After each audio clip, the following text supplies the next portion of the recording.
Hey guys, it's Kate Howard here for another episode of Chick Flick. Tonight we're going to be talking about Brittany Runs a Marathon. I went and saw the film by myself last Friday because it was my birthday, and I wanted to treat myself. What? You're wishing me happy birthday? Oh, thanks, guys. I really appreciate that. But anyway, so here I am sitting in the theater, and I'm the only woman in the theater, and crying, like, hysterically. But anyway, we'll get into why. But the movie was really good. It was like that campy, feel-good, underdog type of film. And basically, just to give you kind of a brief synopsis of what it's about, it's about this woman named Brittany, and, she's living her life, doing her thing. She thinks she's has good self-esteem. She thinks she's secure. But I think deep down inside, she knows that there's something missing. And it takes a doctor's appointment. I think it's like probably her physical, right? And he tells her that she's obese. And he said, you could stand to lose between 30 and 40 pounds. And, basically her liver is in danger of like shutting down. And obviously her character kind of embellishes this a little bit where it makes you think like she's on the verge of death. Really not. But that's what she hears. And as the movie progresses, you see her progression into someone who really grows into her own skin and the weight loss process for her. And I know for me, the first scene when she's getting ready to run, that's one of her fears, is running. She doesn't run, right? And she has this neighbor who's played by Michaela Watkins, and her name is Catherine. And they call her Moneybags Martha. Why? I'm still not sure. I don't know if that was highlighted in the film, but I think it's because they think she's like super rich and she has her own studio apartment and whatever. But it turns out, and we'll get into that later, that she has her own issues, and running really helps her stay grounded. But it's interesting, the very first time she tries to go running, she's hyping herself up and pep talking herself, and she goes to reach for the building door to let herself out, right? And you can just see her struggling with opening the door, and it's mind over matter, really. It's kind of like how I felt the first time I ever did a box jump. You're like, no, I'm not doing this. And so, she gets over that fear, and she pushes herself, and she keeps saying to herself, just one block, just to the end of the block. I can do this. And then she gets to the end of the block and she turns the corner and keeps running. And the end of that scene is hilarious because she comes back into the building and she's like staggering up the stairs, out of breath, sweaty everywhere. But that's one of my favorite scenes. But really, this film really struck a chord for me. As some of you may know or may not know, I've been on my own weight loss journey for the last, I'd say, 6 to 8 months. Losing over 40 pounds. I feel great. I really have renewed energy. But seeing this film, and I made it a point to go see it, and I really wanted to see it by myself because I really wanted to connect to the character. And boy, did I. Like, she hid behind humor and hid behind sarcasm and, had friends, which we'll get into in a second. But really, I think the penultimate moment when she realizes that she has to change is when she's thinking about what the doctor said to her and she's trying to brush it all under the rug. And she's out in a bar, because he said to her, he's like, you're not making the best life choices, are you? Like, you're going out every night, you're drinking, you're eating crap, and she's in a bar with her friends and she's shooting back shots. And, this guy comes up to her and asks her to get involved, and she kind of, blows him off because for a second she remembers what the doctor said to her, and she's warring within herself like, I deserve better than this and I want to make a change. I just don't know how. And I think that's how it was for me. You want to make a change, but you're so used to living in this sphere and this realm as a certain entity that to step outside that comfort zone is really uncomfortable. And so the film shows her stepping outside one comfort zone at a time. And I think the euphemisms that they used and the metaphors that they used were brilliant with the running. I think the running was fantastic. It was a brilliant thing, very simple, but brilliant to use to show just one step at a time, one block at a time. And it was very interesting, as you see her running, she's running down the block. And in order to not lose momentum, it's hard because in New York City, if you guys have ever run in New York City, there's people coming at you, dogs, children, cars, there are obstacles in your way. You see what I did there? So it was very cool to see them use that. It's kind of almost like a duh metaphor, but it was cool to see them use that to kind of chart her progress. So basically, the focus of the film, she meets these two people, played by Michaela Watkins, who is Catherine, Moneybags Martha, and Micah Stock, who plays Seth. And she becomes entwined in their lives, and the three of them decide that they want to eventually run the New York City Marathon. Now, some of you, in order to do that, not only do you have to train really hard, but you have to raise money, you have to enter a lottery. If you don't get a spot in the lottery, you have to have raise money for an organization to guarantee you a spot.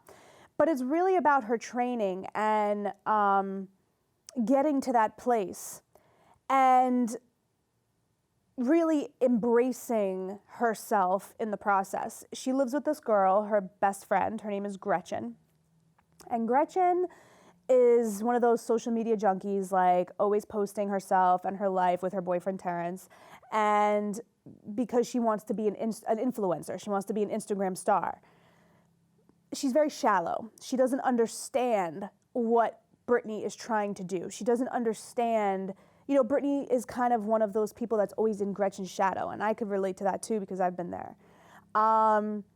And so there's a scene where Brittany has this huge blowout fight. She's over, at this point, she's lost over 30 pounds, and she's starting to become really confident in herself. And Gretchen says some nasty things to her, and Brittany has that moment where she's like, and it flashes back to that first moment where she goes to grab the apartment door to go running. And it was so brilliant because it shows that in every area in life, you're stepping outside your comfort zone for a betterment of yourself. And so she grabs the bathroom door and she lets her have it. And she just tells her about herself. And that was the end of their friendship. And months and months and months later, towards the end of the film, she runs into Gretchen and Terrence on the train.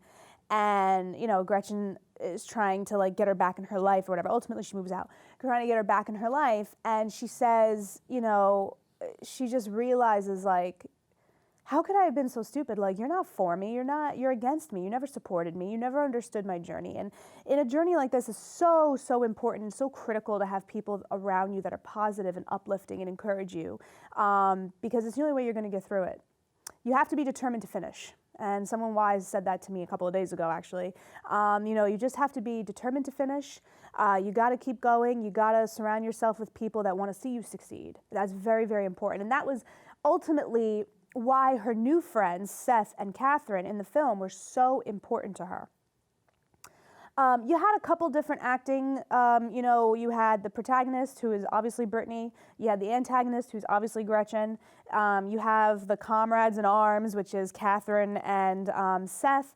And then you have Demetrius, who's played by Lil Rel, who's hilarious.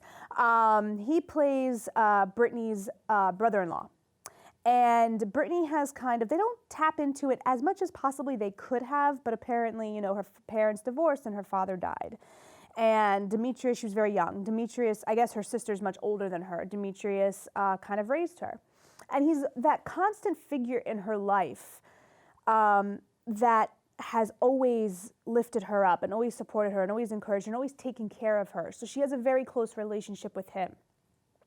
And as you go through the film, which I thought was very important because, someone once said to me, a couple of months ago, so-and-so told me that what's great about your blog, and wait for it, Kate.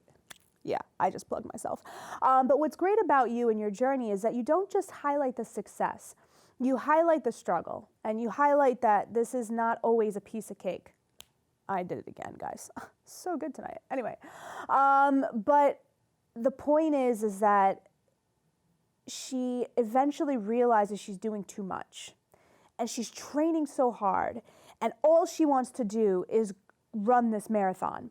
She loses sight of what this whole process is really about, which is becoming a better version of herself. And yes, having a goal is incredibly important, but that's what motivates you, right? But you have to understand that there's something bigger there. This isn't just about running the New York City Marathon. This is about becoming a better version of yourself and being able to live your life in a healthy way, both mentally, physically, and any other way. So she endures a stress fracture because she's running too much, because she is training too hard, and she's not listening to her body. So she eventually winds up going home to Philadelphia and staying with her sister and her brother-in-law, Demetrius, for a little while. And they have a birthday barbecue. And they invite over some friends, and there's this woman there who's blatantly overweight. And she's very cruel to her. And she says some nasty things because she's with a man, this woman is with a man who is the complete opposite of her, you know, svelte, thin, in shape. And she's been drinking, and she's just very nasty. It says some really cruel and mean things because she's not happy with herself and who she is at that point in her life. And so it shows the ups and the downs and the ebbs and the flows of really going through something like this. It's not always pretty. You're always going to be hard on yourself. Trust me, take it from someone who knows. I cried like a baby. I mean, I'm sitting there in the theater by myself with like 3 other guys, like, yeah, I'm an ugly crier, people. I really am. But the point is that it really hit home. One of the relationships in the film that I loved the most was her relationship with this guy named Jern. I know, a little strange. But basically what she's doing is she's trying to not only be better with her weight, but she's trying to be better in other areas of her life too, where it comes to finding a job, and she's trying to raise money for this marathon, so she gets a second job. And one of the jobs is being like a glorified house sitter, basically, for this really wealthy couple that's never there. And there's shifts.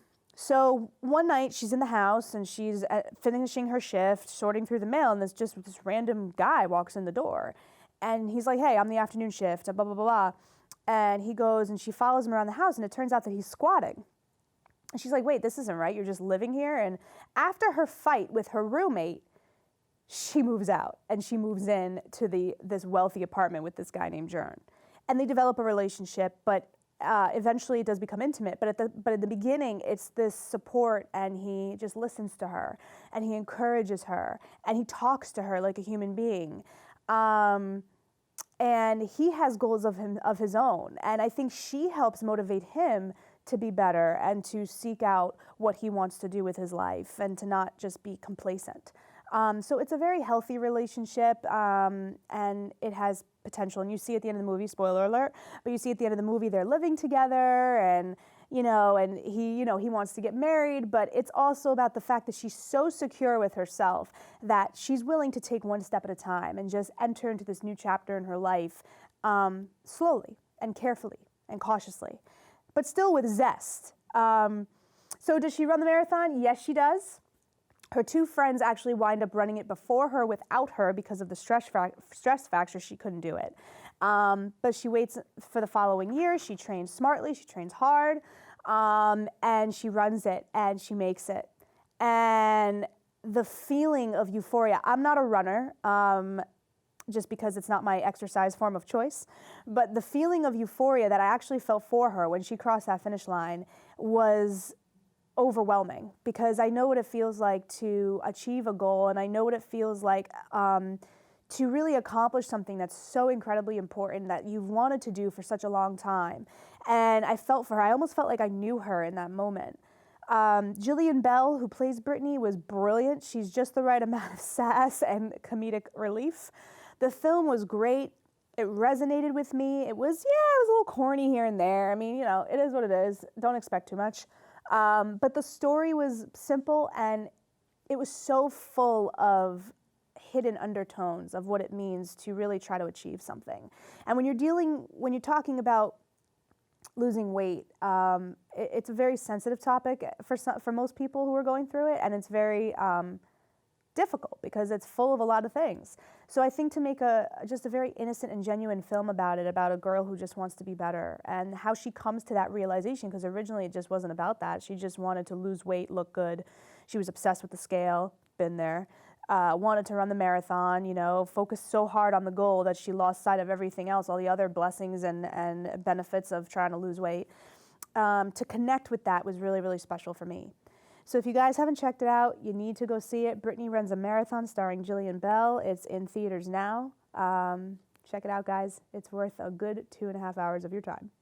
Take care. Tune in for another episode of Chick Flick coming soon. Bye.